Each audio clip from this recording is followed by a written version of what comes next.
बघायचे की ह्या पास्ट इव्हेंट्स आहेत. ओके, आता ह्या पास्ट इव्हेंट सगळ्या काही एकत्र म्हणू शकणार नाही. बिलियन बिलियन इयर्स म्हणू शकतो आपण पूर्णपणे, ऐतिहासिक वर्ष ज्यांना म्हणू शकतो.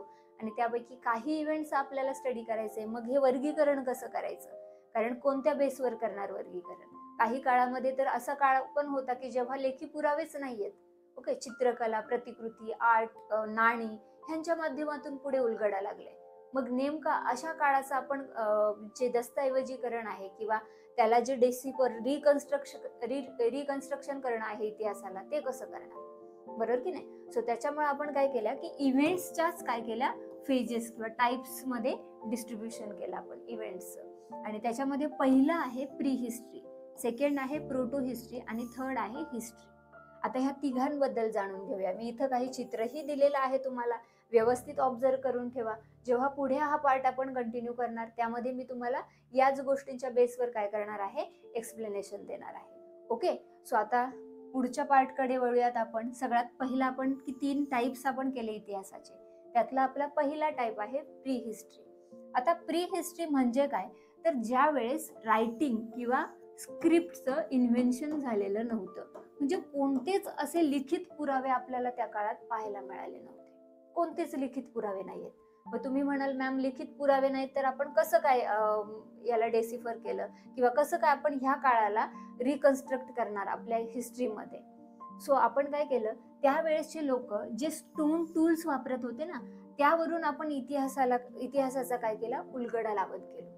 म्हणजे उदाहरणार्थ जसं जसं तंत्रज्ञान पुढे आपलं जसं जसं काळ पुढे लोटला जाईल, तंत्रज्ञान सुद्धा काय होईल, आणखी विकसित होत जाणार.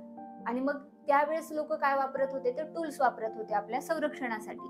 तर हे जे स्टोन आहे, स्टोन टूल्स कशा पद्धतीचे होते याच्या बेसवर आपण स्टोन एजेस मध्ये हिस्ट्रीला, या काळातल्या इतिहासाला डिवाइड केलं. आणि त्याच्यामध्ये पॅलिओलिथिक पिरियड म्हणजेच ओल्ड स्टोन एज, मिझोलिथिक पिरियड म्हणजे लेट स्टोन एज आणि निओलिथिक पिरियड म्हणजे न्यू स्टोन एज, असं 3 ग्रुपमध्ये वर्गीकरण केलं. याच्याबद्दल आपल्याला पुढे स्पेशल लेक्चर मध्ये पाहायचंय. इथं फक्त हे दाखवून देते की प्री हिस्ट्री मध्ये कोणता काळ येईल. जेव्हा आपण ते लेक्चर बघणार तुम्हाला लगेच लक्षात येईल की this is the part of pre history. Okay, याच्यानंतर आपल्याला पाहायला मिळतं की रॉबर्ट ब्रूस फूड जे आहेत त्यांना father of Indian pre history असं म्हटलं जातं. आता यांना असं का म्हटलं जातं, यांनी बऱ्याचशा ठिकाणी जिओलॉजिकल सर्वे केले भारतामध्ये.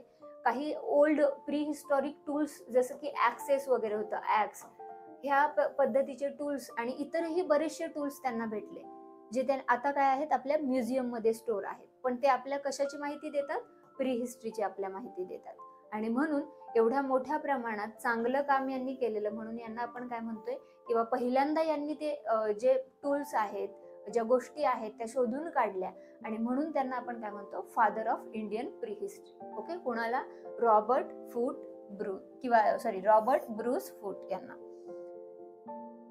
आता बघूयात आपण प्रोटो हिस्ट्री. ओके, आता प्रोटो हिस्ट्री मध्ये जर बघायला गेलं तर जो प्री हिस्ट्री आणि हिस्ट्री यांच्या मधला काळ आहे, मिडल पार्ट जो आहे, पोर्शन जो आहे, तो प्रोटो हिस्ट्रीने व्यापलेला आहे. ओके, यामध्ये जर बघायला गेलं तर कल्चर आणि ऑर्गनायझेशन डेव्हलप झालेल्या नव्हत्या, परंतु इथे काहीतरी लिखित पुरावे मिळाले जे काय करू शकत होते, ज्यांच्यावरून आपण हिस्ट्रीला रिकन्स्ट्रक्ट करू शकत होतो.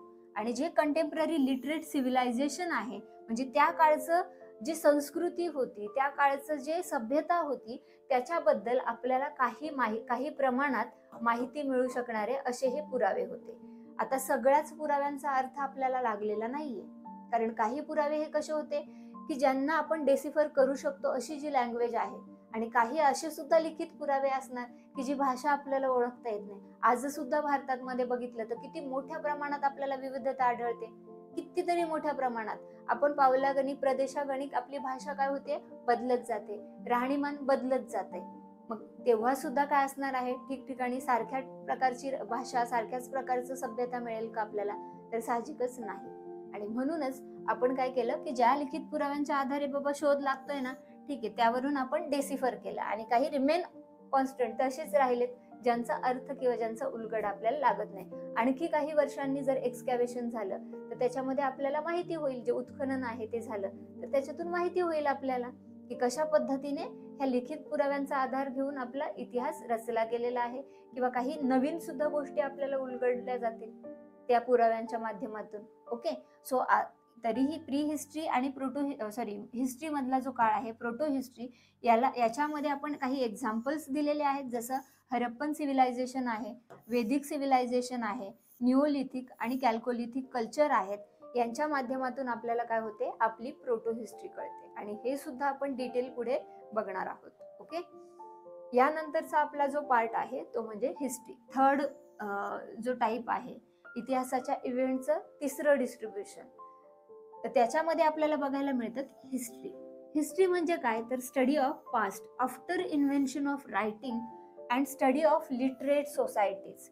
म्हणजे इथे काय होतं, लिटरेट सोसायटीचा स्टडी सुद्धा बेस्ड ऑन रिटन रेकॉर्ड्स केलाय, आणि ह्याच्या मागे आर्किओलॉजिकल सोर्सेस जे आहेत ते महत्वाचा रोल प्ले करतात. आता रिटन रेकॉर्ड्स म्हणजेच काय, जे मॉन्युमेंट्स असतील, इन्स्क्रिप्शन्स असतील, लिहिलेलं नाण्यांवर काही पंचमार्क कॉइन्स वगैरे असतील, त्यांच्यावर काही लिहिलं गेलेलं, जे इमेजेस शो केले गेलेले असणार आहेत, तर त्याच्या आधारे आपल्याला ह्या लिटरेट सोसायटीचं काय करू शकतो आपण, उलगडा लावू शकतो. ओके, म्हणजे हे काय झालं, हिस्ट्रीचं एक प्रॉपर रिकन्स्ट्रक्शन आपण याच्या पुराव्यांच्या आधारावर करू शकतो, असा हा पार्ट. ओके, पहिलं तर काय होतं, जिथं ज्याला आपण प्री हिस्ट्री म्हणतो, त्याच्यामध्ये कोणतेच रिटन एव्हिडन्स सापडलेले का नाही, शैली जी लेखन शैली आहे तिचा कोणता शोध नव्हता, आणि म्हणून त्याला आपण काय म्हटलं, प्री हिस्ट्री मधला पहिला part. Okay, then proto history. आता प्रोटो हिस्ट्री बद्दल विचार करायला गेलं तर काही लिखित पुरावे भेटले, त्यांचा काहींचा उलगडा लागतोय, अर्थ लागतोय, तर काही तसेच आहेत त्यांचा अर्थ लागत नाही, कॉन्स्टंट ते तसेच आपल्याकडे आहेत दस्तऐवज. सो असे दोन्हीही म्हणजे मिश्र एक प्रकार आपल्याला पाहायला मिळतो. आणि तिसरा जो पार्ट आहे याच्या बाबत जर बोलायचं झालं तर रिटन रेकॉर्ड्स हेच आपल्याला चांगली माहिती देतात, आणि याला आपण कॉन्फिडेंटली काय करू शकतो, मांडू शकतो की तेव्हाची परिस्थिती ही अशी असू शकते.